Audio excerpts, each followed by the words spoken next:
गुन्डुमा बसेर महेश बस्नेत र केपी ओलीले तपाईलाई गाली गरिराखेका छन्, तपाईको के पनि होइन भनेर चाहिँ उडाइराखेका छन्। हामी यो क्रान्तिलाई क्रान्ति मानिराखेका छौँ। यद्यपि हाम्रो यो पार्टी कार्यालय जलेको छ र पनि हामीले यसलाई रेभुलेसन मानेका छौँ। एउटै हो, जुनकिरी र झाउकिरीमा धेरै फरक छ।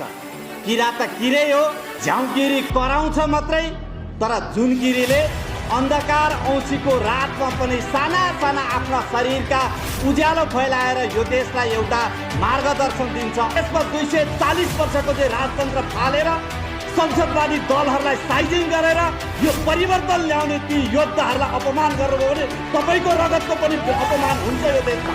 गर्नेवाला छन्, यो कुरा ख्याल गर्नु। नयाँ पुस्ता भनेको सही र गलत छुट्याउन सक्ने व्यक्ति हो। तपाईँको लोकप्रियताको लागि, तपाईलाई मजा आउँछ भनेर, तपाईलाई युट्युबमा भ्युज आउँछ भनेर, तपाईँको सोसियल मिडियामा धेरै मान्छेले हेर्छन् भनेर तीनवटा पार्टी एउटै हो भन्नु र तपाईँ कुनै बोट र जरा बिना, कोही वृक्ष र जरा बिना म यसै फुल फुलेको हो भनेर उफ्रेर हिँड्नु एउटै कुरा हो।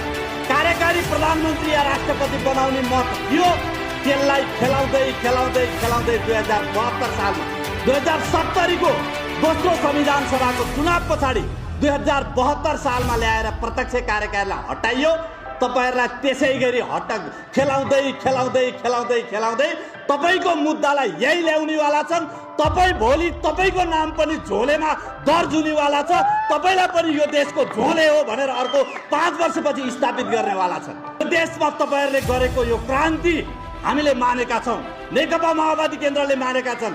तपाईले नयाँ पार्टी खोलेर 2-4 जना जम्मा गरेर 10 सिट ल्याउनु होला, तपाईले यो संविधान के पनि बदल्न सक्नुहुन्न, के पनि हुनेवाला छैन। शुभचिन्तकहरूमा मेरो व्यक्तिगत तर्फबाट, नेकपा माओवादी केन्द्र बागमती प्रदेशको तर्फबाट र अरू सबै बागमती प्रदेशभित्र रहनुभएका सबै पार्टी प्रदेशको तर्फबाट यहाँहरू सबैलाई हार्दिक न्यानो अभिवादन व्यक्त गर्दछु।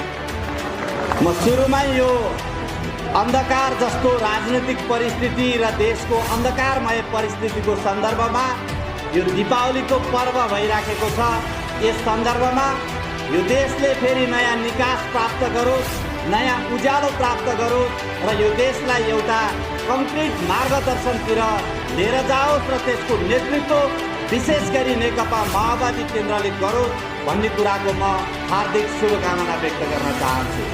म यो देशमा सम्पूर्ण जनसमुदायहरू र युवा पुस्ताहरूलाई म एउटा कुरा स्मरण गराउन चाहन्छु कि यो देशमा आज लोकतन्त्र छ, संविधान छ। त्यो संविधान यो देशको हितमा छ। प्रगतिशील